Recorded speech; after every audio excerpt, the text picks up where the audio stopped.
عورت کا make up کرنا کیسا ہے اور کس حد تک عورت کے لیے میک اپ کرنا جائز ہے؟ عورت کا میک اپ کرنا جائز ہے، اور حد اس کی یہ ہے کہ میک اپ کرے اپنے شوہر کے لیے، نہ کہ باہر کے لوگوں کے لیے۔ آج کل عورتیں تیار ہو کے باہر جاتی ہیں، پرفیوم سینٹ وغیرہ لگاتی ہیں۔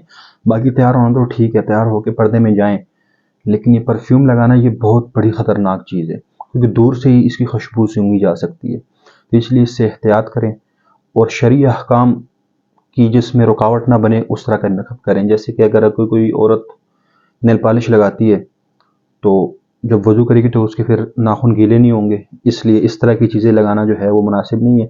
باقی ہر قسم کا میک اپ کر سکتی ہیں۔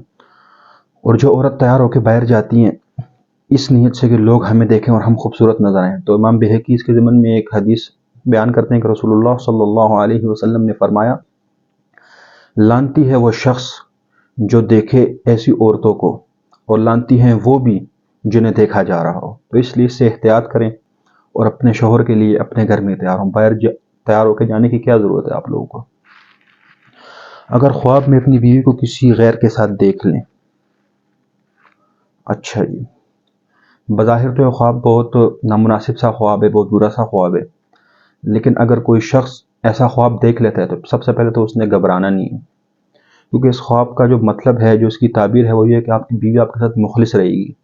کیونکہ دین کے کافی ساری ایسی جگہیں ہیں، دین میں شریعت ایسی ہے کہ اس میں اپنے دماغ کا استعمال انسان وہاں تک نہیں پہنچ سکتا۔ دماغ کے استعمال سے بہت سی چیزیں دین دماغ جو ہے اس تک پہنچ ہی نہیں سکتی، کیونکہ دین بہت بڑا ہے اور دماغ کا جو آئی کیو لیول ہے بہت چھوٹا ہے۔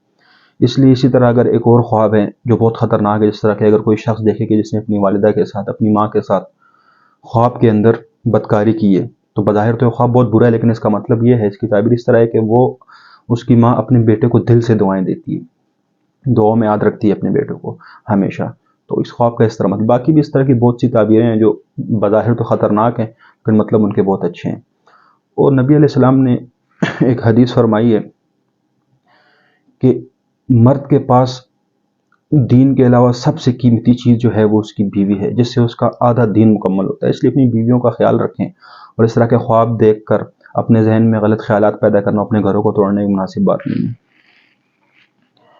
کیا قرآن میں سب سے زیادہ نام شیطان کا آیا ہے؟ ہم نے محمد نہیں، نام نہیں لکھا کریں۔ اچھا، آپ نام لکھنے پہ میں نام لے کے ویڈیو بناؤں کسی کے خلاف تو وہ پھر کل نام لے کے میرے خلاف بنائے گا، اس لیے اہل علم میں مباحثہ، بحث اور پھر فضولیات بھی منہ سے نکلتی ہیں، اس لیے نام نہیں لکھا کرے۔ اپنا نام لکھ لیا کرے، ورنہ اس کی بھی ضرورت نہیں ہے۔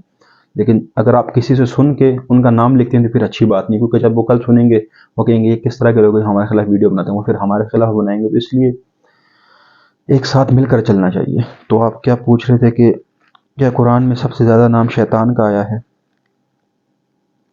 شیطان کا نام سب سے زیادہ نہیں آیا، اگر جس نے یہ بیان کیا کیا پتہ اس کی وہ غلط ہو گیا، وہ غلط فہمی ہوئی ہو اس کو، لیکن سب سے زیادہ نام موسیٰ بن عمران کا آیا، موسیٰ علیہ السلام کا سب سے زیادہ نام قرآن میں آیا ہوا ہے۔ میں نے احرام باندھا لیکن عمرہ ادا نہ کر سکا، تو میرے لیے کیا حکم ہے؟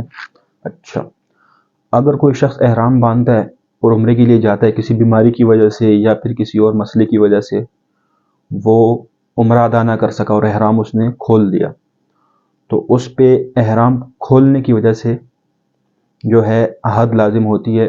حدود حرم کے اندر وہ ایک بکری بکرا یا دمبا ذبح کرے گا، اور قضا بھی عمرے کی اس کے اوپر لازم ہوگی، عمرے کی قضا بھی وہ کرے گا۔ کیا انجیکشن اور گلوکوز اور خون چڑھانے سے روزہ ٹوٹ جاتا ہے؟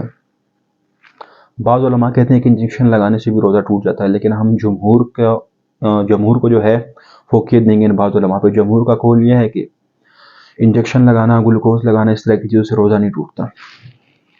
کیا سگریٹ اور نسوار بھی حرام ہے جس طرح شراب حرام ہے؟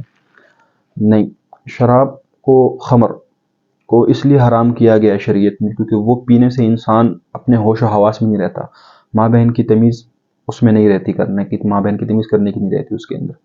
اس لیے سگریٹ، نسوار، یہ گٹکا، پانی چیزیں حرام نہیں ہیں۔ اس کو کس لیے حرام یا ناجائز کہا جاتا ہے؟ صحت پر اثر کی وجہ سے۔ آپ سگریٹ پیتے ہیں، آپ کے اندر پھیپھڑے، ڈاکٹر کہتے ہیں کہ جی پھیپھڑے وغیرہ پہ اثر کرتا ہے۔ نسوار سے دانت جو ہیں وہ بھی خراب ہوتے ہیں، یہ پان گٹکے سے جو ہے کینسر بنتا ہے منہ کا، سگریٹ سے بھی کینسر بنتا ہے، اس وجہ سے ناجائز و حرام کہا جاتا ہے، صحت کی وجہ سے۔ یہ اپنی صحت پر انسان اپنے آپ پر ظلم کر رہا ہے، اس لیے اس کو حرام و ناجائز کہا گیا ہے، باقی یہ حرام نہیں ہے۔ قبر کو بوسہ دینا کیسا ہے؟ قبر کو بوسہ دینا کیسا ہے؟ اگر کوئی شخص قبر کو بوسہ دیتا ہے تعظیم اور عبادت کی نیت سے، اس کی نیت ہو کہ میں اس کی عبادت یا تعظیم کروں، تو پھر تو کفر ہے، اور اگر بلا نیت اسی طرح بوسہ دے تو پھر گناہ کبیرہ نہیں کرنا چاہیے ایسا، اس سے بچیں۔